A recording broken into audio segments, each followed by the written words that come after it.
The Texas Hill Country is one of the most beautiful places on earth. In this podcast, recent Hill Country resident Tom Fox visits with the people and organizations that make this one of the most unique areas of Texas. Join Tom as he explores the people, places, and their activities of the Texas Hill Country. This is Tom Fox. Welcome to the Hill Country Podcast. I fell in love with the Texas Hill Country when I came to Camp Stewart for boys in the late 60s. I thought it was the most beautiful place on earth I had ever seen. The Hill Country is just that. Rolling hills as low as 500 feet and as high as 3,000 feet. Rock, granite, conifers, firs, and the most beautiful landscape, bluffs, and rivers I've ever seen. I'm going to explore the people, places, and things of the Hill Country in this podcast. My guest in this episode is Dr. Mark Tuschak from Schreiner University in Kerrville, Texas. He talks about the history of Schreiner University, which included Schreiner Institute, Schreiner College, and now Schreiner University. We talk about the personalization of education at Schreiner University, which is one of the reasons it's so unique. We look at some of the top academic areas at Schreiner University, including the fact that they have a barbecue team. We look at how Schreiner University weathered COVID-19 and how it poised them to have growth going forward, the role of Schreiner University in the Kerrville community, and where Schreiner University may be in 5 to 10 years. It's a fascinating exploration of higher education in the Hill Country. And now evangelizes about her passion for the Hill Country from the business perspective. You want to find out more about the Hill Country, Kerr County or West Kerr County, you'll enjoy this pod. This is a passion project for me. I absolutely love where I live and hope I can communicate my love of the Hill Country to you in this podcast series. Thanks so much for listening. 3, 2, 1. Hello, everyone. This is Tom Fox back for another episode, and today I have with me Mark Tuschak. Mark is the Vice President for Student Enrollment at Schreiner University. Mark, first of all, welcome, and thank you so much for taking the time to visit with me today. Thank you, Tom. It's good to meet you, and I look forward to this conversation. So, Mark, as you know, I have started the Hill Country Podcast, and my goal in this podcast is to talk about the people, places, and things which make this, if not the most unique, but certainly one of the most unique parts of the state of Texas. And Schreiner University is a huge part of that. But before we get to that, I was wondering if you could tell us a little bit about your academic and professional background.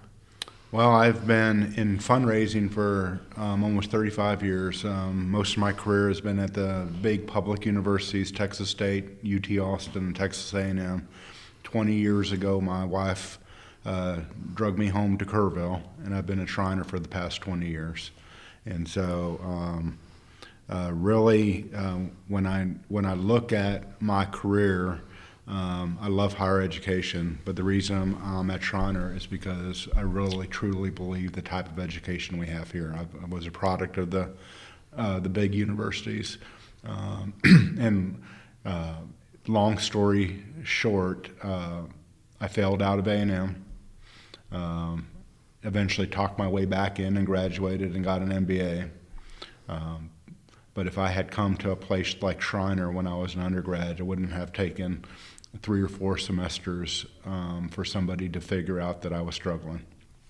So what's your current role here at the university? I am Vice President for Student Recruitment, External Relations, and Marketing and Communication. So my portfolio includes student recruitment, fundraising, and marketing. So all major revenue generating enterprises for the university. I have to admit I was not aware of Schreiner before I moved to Kerrville. So I was wondering if you could tell us a little bit about the university has a very lengthy and prestigious history. Could you tell us about the founding of what's now the university and a little bit about how it came to be where it is today? I can. So we're about to celebrate our 100th year. Schreiner began in 1923 at Schreiner Institute. It was a high school and a junior college founded by Captain Charles Schreiner to provide education for the ranch boys of the Hill Country. Over the course of its existence, it morphed into Schreiner College in 1972 when the high school went away. In 1984, we conferred our first bachelor's degree, and in 2001, we became Schreiner University. We now have over 41 majors.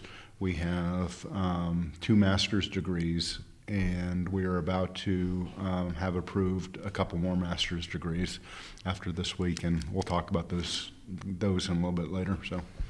So I'm also the product of the big university system in the state of Texas and the state of Michigan. I went to the University of Texas for undergrad, Michigan State Graduate School, and the University of Michigan for law school. Schreiner is not that. It is something very unique and very different from the large university experience. University of Texas had more students than my hometown, for instance. So what makes Schreiner so unique? So when I was interviewing for the job back in 2001, I was walking across campus and following 2 professors and eavesdropping on their conversation. And they were talking about a young woman that they shared in their class. And they were talking about how to help her be successful. And being a product of the big schools, like I said earlier, that would not have happened at Texas A&M, that would not have happened at the University of Texas. That you had these 2 professors talking about a student in their class and how to help her be successful. And so the way I articulate it is, at Schreiner, I sit in my office, I look across the quad, and I see the results of the fruits of my labor every day. Where when I was at the big schools, I never saw the students or interacted with the students that I was raising money for and raising scholarships for. And at Schreiner, we know all the students. We know them by name. We know what's going on in their lives and in their class. We know when somebody's late for class or somebody has a new boyfriend or girlfriend. I was just talking to a student out in the hallway this morning who's a member of our barbecue team. And he told me about bringing his hunting rifle to campus this weekend so he could go hunting at my ranch sometime during the hunting season. We know our students, we care for our students, and we love our students. There's one other thing that struck me, once again being an outsider, moving to Kerrville was, and as you know, I grew up in Bryan College Station, and certainly Texas A&M is embedded in the communities of both of those cities. But my observation was at A&M, the embedment was more in a commercial way. Here in Kerrville, something seems completely different. Schreiner is a part of the community, as the community seems to be a part of Schreiner in a way that I didn't see even where I was growing up. Not simply the pride in the university, but I see a lot of university students at local events as volunteers or participating. I see both. I recently attended, it turned out to be, I think, a Schreiner University event on the weekend, but they welcomed the public. Yep. And we were able to have some of that barbecue that you talked about. So I was wondering if you could talk a little bit about Schreiner and the community of Kerrville, and what I see is a different relationship than what I saw at perhaps A&M or other large schools. Sure, and most schools, big or large, have a relationship in the community, and sometimes a relationship is good, and sometimes a relationship is not good. At Schreiner, we're fortunate that the relationship between the city and Schreiner is incredible. If you go across town, you can look at the businesses, and they have stickers on their windows saying, "We love Schreiner students." We actually have a formal relationship with the city of Kerrville and have a town gown committee that meets on a regular basis to talk about how we can partner on projects. This weekend was a perfect example of that. There was a Riverfest downtown. that Schreiner was the sponsor of the city organized Riverfest. There was the Chalk Festival downtown that benefited our graphic design department, and our students and our faculty and staff were volunteers at that Chalk Festival. So we are totally integrated into the community. If you look at our economic impact, it exceeds $70 million in town. We have 250 faculty and staff. We have 1,100 students. And so not only are we an important part of the town financially, but we're an important part of the town socially. But what is even more important for us is that this university is not a university just for our students. It's a university for our community. We have the Trailhead Beer Garden that is open Wednesdays through Sundays. The public is welcome to attend, to come and join us every night and every day for lunch or dinner there. We have athletic events that we do not have tickets. That's open to the public. We have lecture series and concerts that are open to the public. We are a university for our entire community. Let me turn to that, to the student base, because you mentioned the founding of Schreiner Institute to be educational experience of higher education for ranch boys. Yeah. You've obviously evolved much beyond that. Just once again, my review of the website and other materials, it's a very diverse student body. But is there a typical Schreiner University student? Is it a Hill Country student, or is it much broader than that? Well, I don't think there's a typical Schreiner student. I mean, if you look at our student population, we have a few more females than males, 51 to 49%. We're Hispanic serving, which means we have more than 25% Hispanic students on campus, and that's a function of our location and the demographics of our area. We're a Presbyterian university by choice and covenant, but the plurality of our students are Roman Catholic. If you look at where our students come from,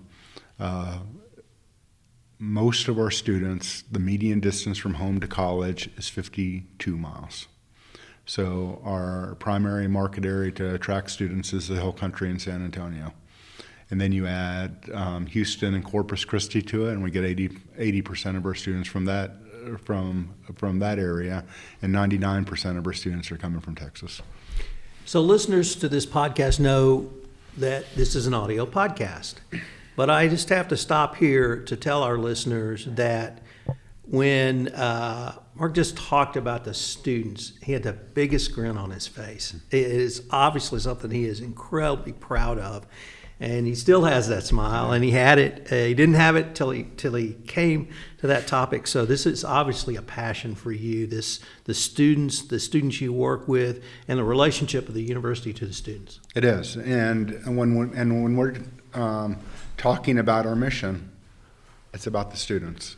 It's about being a place of opportunity and being a university to help our students achieve success however they define success. And every student defines success a little bit differently. The other thing is we want to be very different than other universities in Texas and the area. So when you look at our admissions criteria, it's not based on GPA, and it's not based on standardized test scores.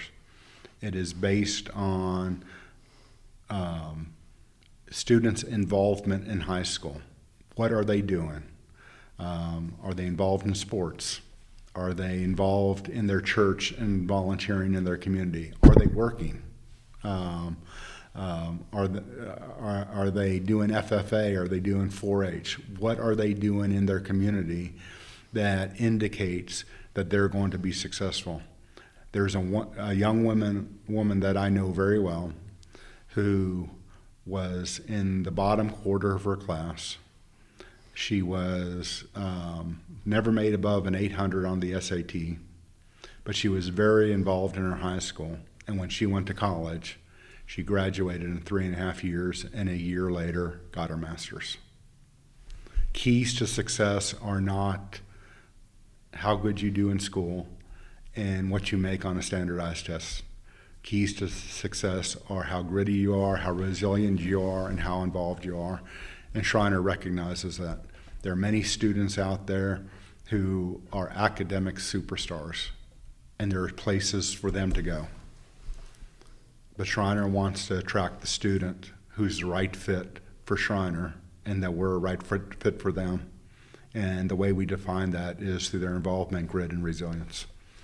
Let me turn to some of the academic programs at the university. Could you talk to us about 2 or 3 of the top academic programs Schreiner has? Sure, and this is another area in which I'm really excited. I've been here 20 years. We have about 41 undergraduate majors and programs. We have 2 master's programs. The master's programs are a master's in education and a master's in business administration. Since I've been here, we began the Bachelor in Science and Nursing program, and we have an online RN to BSN program. But what is even more exciting are the programs that are on the horizon. We have just received a $5 million grant to establish 2 engineering programs, mechanical engineering and civil engineering. So think about that for a second. A small liberal arts college in the Hill Country having a full-fledged mechanical engineering and civil engineering program. We're partnering with a local business, so our students not only are going to have the academic underpinning to be successful in mechanical and civil engineering, but also going to have hands-on experience as they go through that program. Part of that grant is going to help us fund a computer science program as well as a new agriculture program, and it's going to be conservation resource management will be the umbrella program for our agriculture program, but it will also include craft agriculture as well as other things like that. We are also going to begin 2 masters in nursing programs. One's going to be family practice and one's going to be mental health, with the goal of expanding that to 2 additional masters in nursing programs in the near future. So lots of things are happening academic-wise. Non-academic-wise, we have what we call varsity programs, and these are non-NCAA Division III athletic programs that students are excited about, want to be involved with.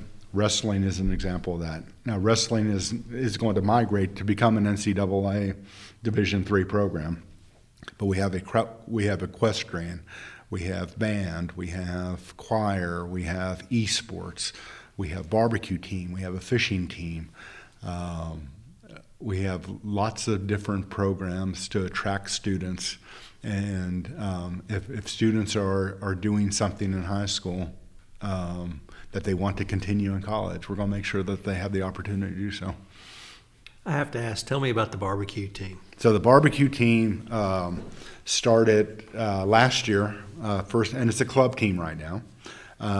But we were looking at new programs that we wanted to start.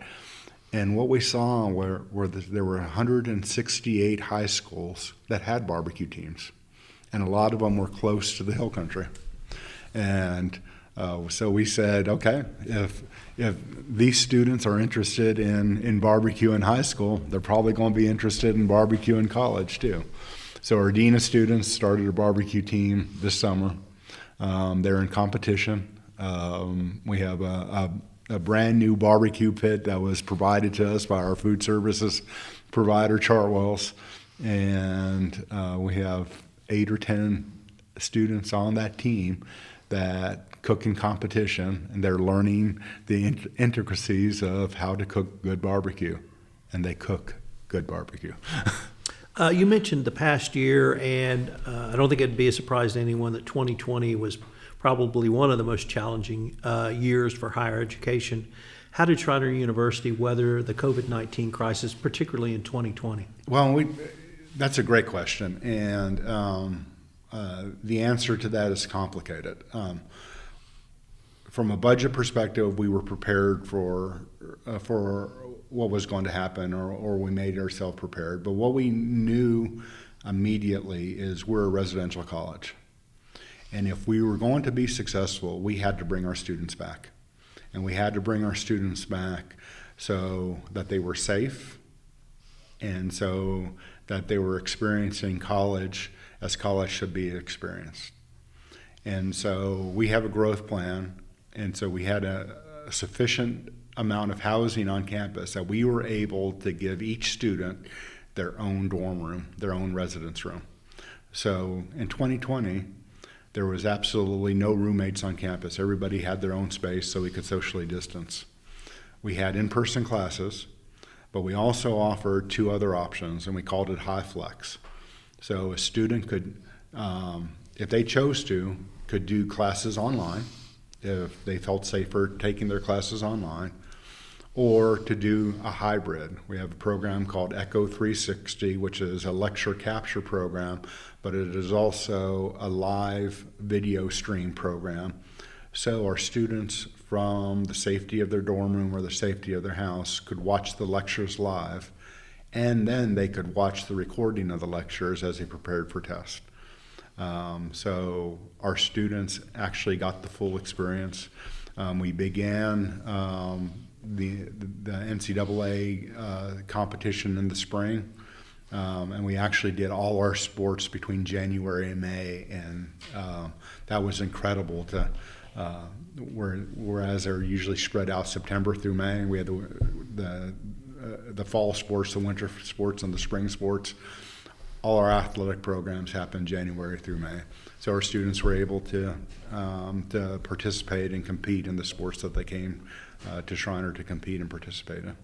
And how has the transition back to, if I could say the word normal, but at least back to 2021 been for Schreiner? Well, people hate the term new normal, but the other thing that we did is instead of the traditional 15-week semester, we did 2 7.5-week terms. And one of the reasons we did the 2 7.5-week terms was if for any reason we had to shut down again because of COVID. So we would be able to transition easily. But what we also, the other reason we did it because we thought that it would help our students be successful. And what we mean by that, instead of students having to concentrate on 5 or 6 or 7 classes at a time, they're concentrating on 2 or 3 classes during a 7.5-week term with a small break in between, and then concentrating on another 2 or 3 classes. Now, my daughter is a senior at Schreiner University, and she has thrived under this 7.5-week model. There are some students that don't like it because they're used to the 15-week. There are other students that love it, and so we will continue to do that. The other thing that has helped us through this is our partnership with Peterson Healthcare and the city, making sure that we had testing, making sure that we had access to vaccines, making sure that we had access to the latest data regarding COVID, so we could manage our students, our faculty and staff, and make sure they were safe and make sure they were on campus.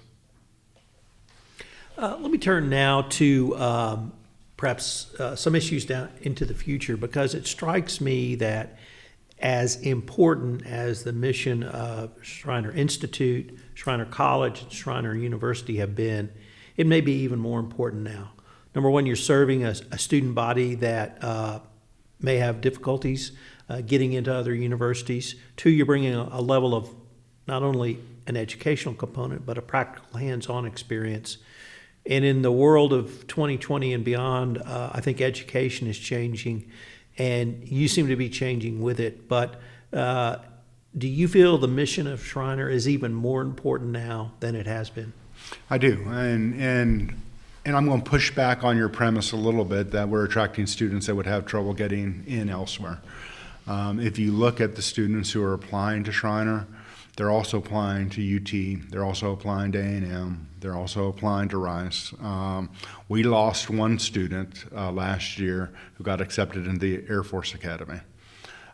So the students who are applying to Schreiner are are academically capable and they're getting accepted to other schools. But they're choosing Schreiner because of the personal attention. They're choosing Schreiner because of the size. They're choosing Schreiner because of the relationship with professors and because we have the programs that they're looking for. And as we continue to grow and evolve, we're going to have more and more of those programs that match what the students want. The other thing that we're doing is we're making sure that we are serving our region well. As we see the wine industry grow, we're delving into craft agriculture so we can support that industry. As we see an older population continue to grow in Kerrville and the whole country, we're expanding our nursing program. So what we're looking at is what does our region need, what do our students want, and how can we best offer that while at the same time being the best we can be as a small university, providing personal attention. So where do you see the mission of Schreiner in 2025 or perhaps even beyond into 2030? I don't see the mission changing very much. We're going to continue to be that place of opportunity. We're going to continue to be a place that is serving our community. What is going to change is we're going to grow. We're going to grow from our current 1,100 students to 22,000 students and 2,200 students and maybe 2,500 students. And a lot of people who have attended Schreiner in the past ask us, why do you want to grow that big? Well, 2,500 students is still a very small college. Small college, as defined across this country, is 4,000, 5,000, 6,000. At 2,500, we're still going to be a small college, and we're still going to be able to serve our students in the same way that we've always served our students going back to 1923 or 1972 or 1984. So over time, we have evolved to meet the demands of our current time, but we've kept the same DNA of personal attention and taking care of our students and serving our community. Mark, unfortunately, we are near the end of our time for this episode, but I was wondering if our listeners wanted any more information on any of the topics you've talked about or more on Schreiner University. Where could they go? So go to our website, www.schreiner.edu. But more important, if you're a parent or grandparent and you have a son or daughter or grandson or daughter who's looking for a great place to go to college, have them apply at apply2su.com. apply2su.com. We're going to link to that in the show notes. Mark, I wanted to thank you so much for taking the time to visit with me today. This has been a great podcast. I judge podcasts by how much I learned, and I learned a lot. So thank you very much. Thank you for having me, Tom. This is Tom Fox again. Thank you so much for listening to this episode of the Hill Country Podcast. If you're a high school junior or senior, I urge you to look at Schreiner University. It has one of the most personalized programs to get you through college that I've ever come across. Schreiner University is located in Kerrville, Texas, the heart of the Hill Country. So thanks again, and I hope you'll join me again for my next episode in the Hill Country Podcast, where I explore the people, places, and things that make the Hill Country the most unique part of the great state of Texas. The Hill Country Podcast is a production of the Compliance Podcast Network.